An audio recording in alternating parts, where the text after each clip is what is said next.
편의점 수가 폭발적으로 늘어나는 데다가 최저임금이 급격히 오르면서 편의점 점주들이 애를 먹고 있다는 내용 지속적으로 보도해드리고 있는데요. 그렇게 어려우면 편의점 닫고 다른 일을 하면 되는 것 아니냐고 생각할 수도 있는데 현실은 그게 또 그렇지가 않다고 합니다. 적자를 봐도 울며 겨자 먹기로 장사를 계속해야 하는 현실을 편의점 공화국의 그늘 네 번째 보도 신세아 기자가 고발합니다. 지방 중소도시에서 편의점을 하는 신현태 씨는 편의점만으로는 생계가 안 돼 잉어빵 장사나 인형 뽑기 같은 부업을 함께하고 있습니다. 지금 전년도보다도 지금 한 30% 줄었는데 그 옆에 경쟁점이 생기고 나서는 한 50% 이상은 줄었다고 보입니다. 월 수입 보장이라는 게 이제는 아니라는 걸 좀 몸소 이제 깨달은 사람 중에 한 명이라고 보면 되겠고. 편의점 점주들이 이처럼 상황이 어려워진 근본 원인은 우후죽순처럼 늘어난 이른바 근접 출점 때문입니다.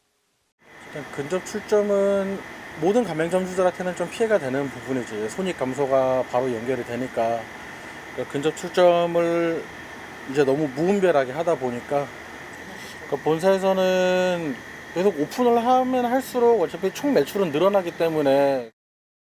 여기에 최근 2에서 3년 사이 급격하게 오른 최저임금도 편의점 점주들을 더욱 어렵게 하고 있습니다. 편의점 점주들의 이런 경영난은 수치로도 입증됩니다. 을을 지키는 법을 만드는 위원회, 더불어민주당 을지로위원회 우원식 의원이 서울시와 공정위에서 제출받은 자료를 분석한 결과에 따르면 2018년 기준 GS25와 CU, 세븐일레븐 3대 편의점 브랜드 가운데 20%가 저매출 구간, 즉 적자를 면치 못하고 있는 것으로 나타났습니다. 편의점 5곳 가운데 하나는 적자를 보면서 장사를 하고 있다는 얘긴데 이런 기조가 고착화하고 있다는 것이 우 의원의 설명입니다. 제일 큰 문제는 편의점 본사들이 무분별한 점포를 내기 때문에 그래요. 지금 이제 그 점포 수가 굉장히 많아졌어요. 지금 한 5만 개 정도가 되는데 일본은 1억 2천만 명에 5만 한 6천 개 되거든요. 우리는 5천만에 5만 개예요. 편의점의 나라라고 불리우는 일본보다도 우리가 2배 정도 많은 거예요. 브랜드별로 보면 세븐일레븐의 경우엔 무려 39%가 저매출 구간으로 나타났고 CU는 18%, GS25는 8%로 나타났습니다. 세븐일레븐 편의점을 하고 있는 점주 10명 가운데 4명은 점포 문을 열어놓고 있어도 손에 쥐는 것이 없어 손해만 보고 있다는 얘기입니다. 그 이면엔 본사와 점주 간의 불공정 계약 관행이 자리 잡고 있다는 것이 우원식 의원의 진단입니다. 예를 들어 상품 진열과 판매를 위해 실판매 개수보다 더 많이 받아 놓았는데 안 팔리면 이게 점주 부담으로 돌아가는 식입니다. 이게 굉장히 불공정해요. 일테면 상품 폐기는 그날 그 삼각김밥이 4개 팔린다 그러면 4개 갖다 놓으면 팔리겠어요? 한 10개는 갖다 놔야지. 그러면 그게 다 안 팔리면 30%에서 50% 정도 물어내야 돼요. 막걸리나 우유나 이게 유통기한이 있는 거 그런 것도 안 팔리는 거는 본인이 그 점주가 다 물어내야 돼요. 그러니까 너무 불공정. 본사 입장에서는 어차피 안 팔릴 것, 일단 점주에 밀어내놓기만 하면 어쨌든 매출을 올릴 수 있는 구조라는 겁니다. 여기 보면 이거는 한 달에 3,100만 원을 파는 점포예요. 이 점포가. 그런데 3,100만 원에서 매출 원가가 2,400만 원이에요. 그러니까 이거는 물건값으로 가져가는 거죠.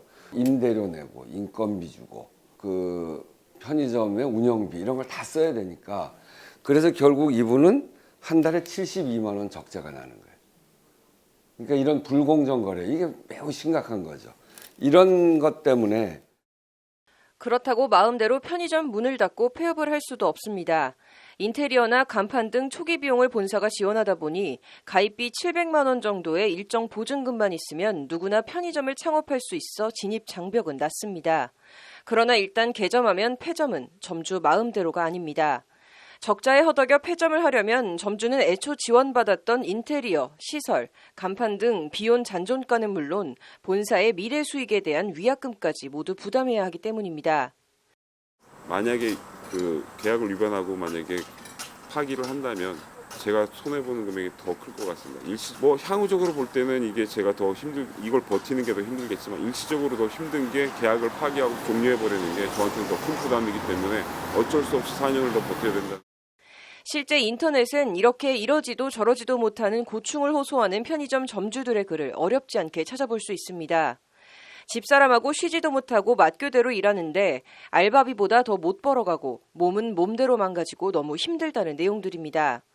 폐점 시 위약금이 족쇄처럼 점주들을 묶고 있는 건데 여기에 팔리지 않은 상품들에 대한 폐기 비용도 오롯이 점주들의 부담입니다. 상품 구입한 비용을 물건을 비치는 걸 제가 다 부담을 해야 되는. 폐업을 한다면 저걸 제가 어디다 소진을 하겠습니까, 물건을. 그리고 6개월치 월세라고 한다면 거의 한 1,700, 1,800? 일시적으로 제가 3천만 원 이상을 그러니까는 폭탄을 맞는 거죠. 다 손해를. 서로 상생까지는 아니라 하더라도 어렵고 힘들면 같이 힘들어야지 어느 일방만 힘들고 고열을 빨려야 하는 불공정한 구조를 깨트리고 개선하기 위한 제도적인 대책 마련이 시급해 보입니다. 법률방송 신세아입니다.